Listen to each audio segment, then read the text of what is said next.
I'm 78 years old. And I want to tell you something that took me decades to understand. The body already knows how to heal itself. What it needs is not interference. What it needs is partnership. Most people think medicine is something that happens to you. A doctor writes a prescription, you swallow a pill, the problem goes away.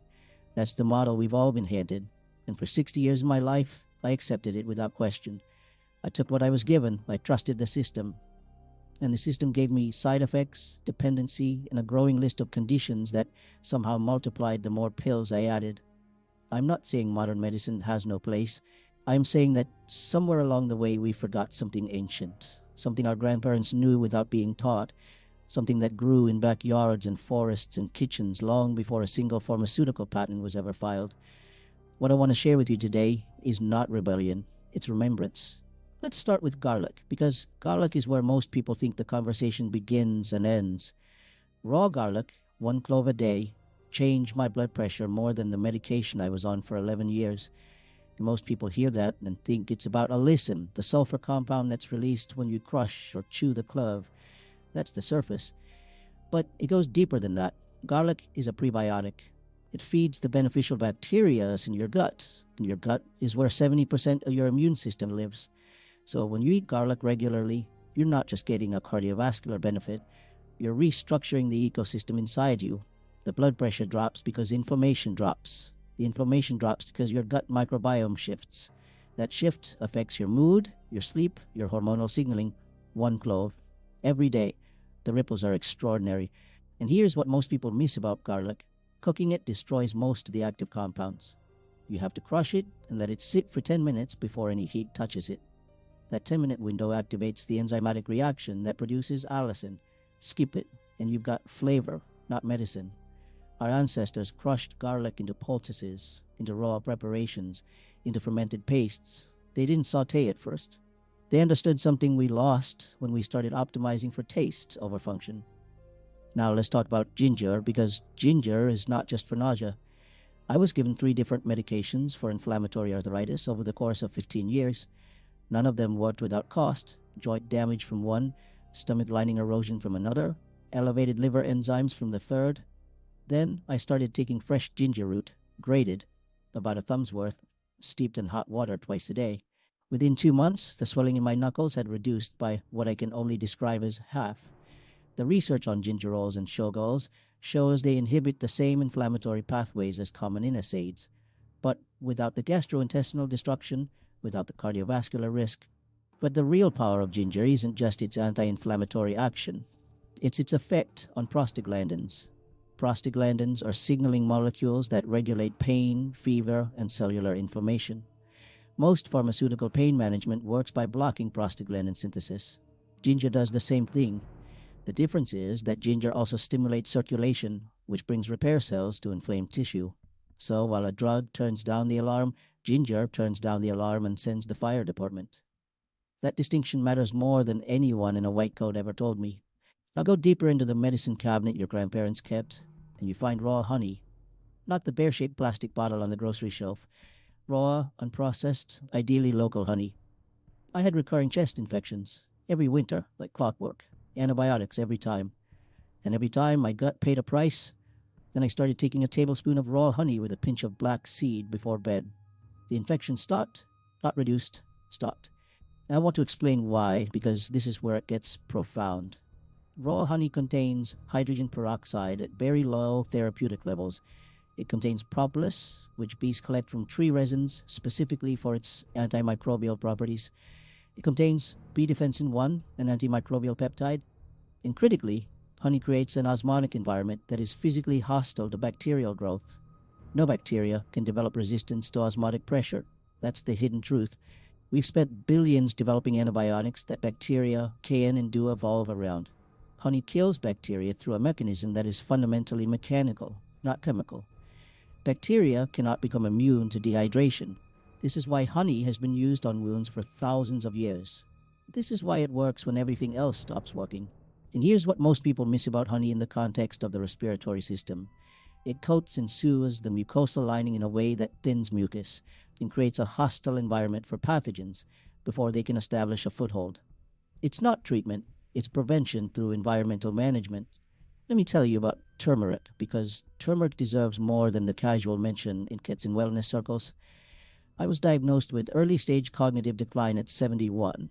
That was a word that changed my world. I was given medications I was told would slow the progression.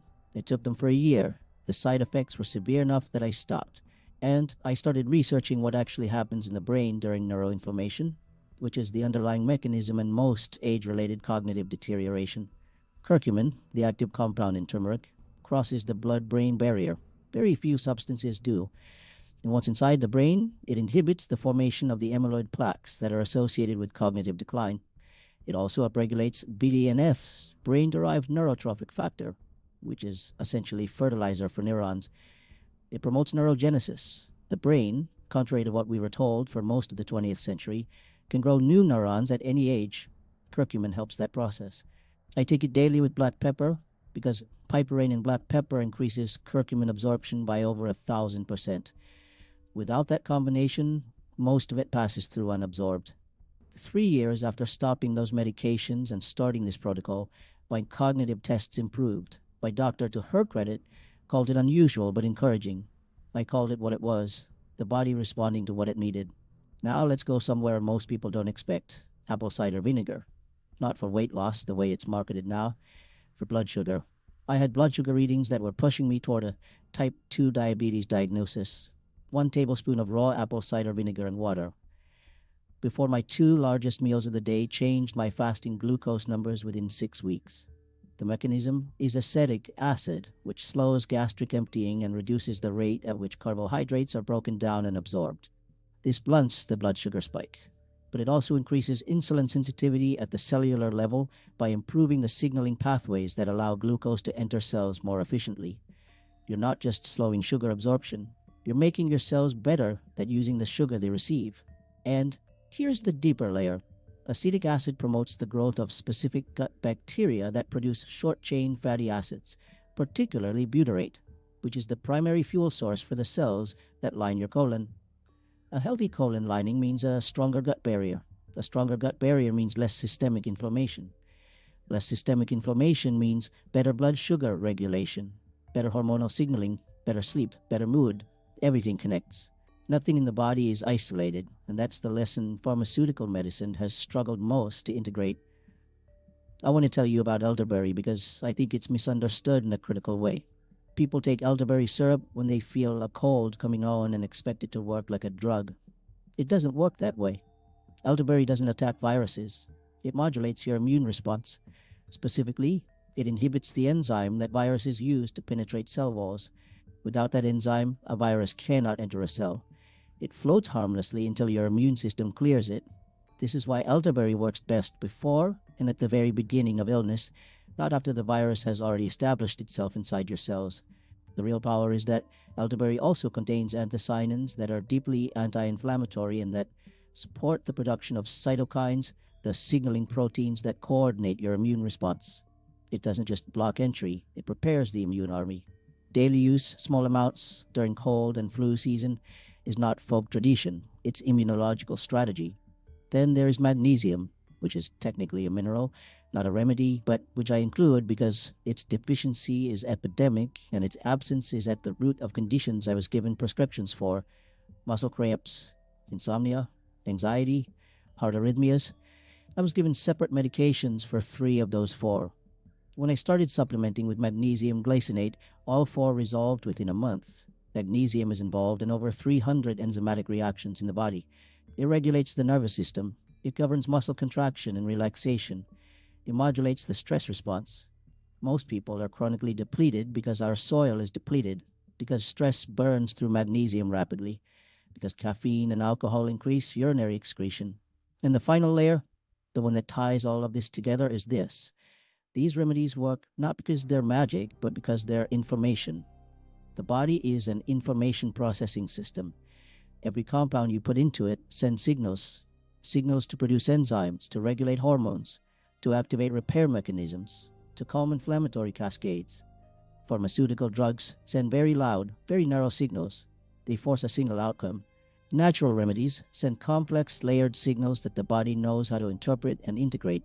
because these compounds co-evolved with human biology over hundreds of thousands of years. Your body recognizes garlic, it recognizes ginger, it recognizes honey and turmeric and magnesium. These are not foreign molecules your liver struggles to metabolize. They're conversations the body already knows how to have. The prescription pad introduced a language the body is still trying to translate.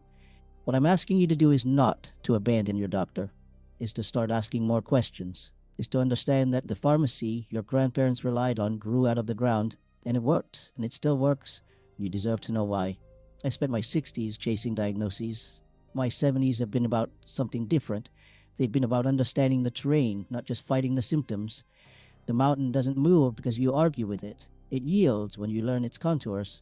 Start with one thing, not all eight at once.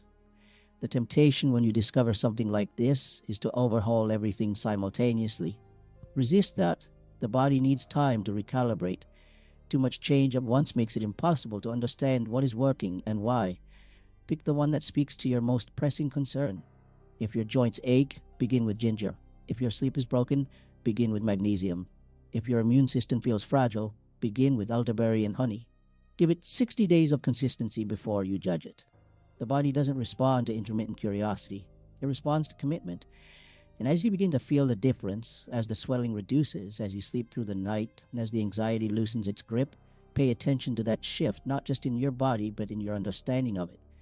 Because that's the real remedy. Understanding that your body wants to heal, that it has been trying to heal all along, that what it often needed was not another intervention, but a conversation it could recognize. I'm 78 years old. My blood pressure is normal without medication. My inflammation markers are lower than they were at 60. My mind is sharper than it was 5 years ago, and the pharmacist doesn't know me anymore. That is what I came to tell you. Not a sales pitch, not a protocol someone is charging you for. Just the hard-won understanding of a person who spent too many years handing their body over to systems that profited from its confusion and who finally decided to learn its language instead.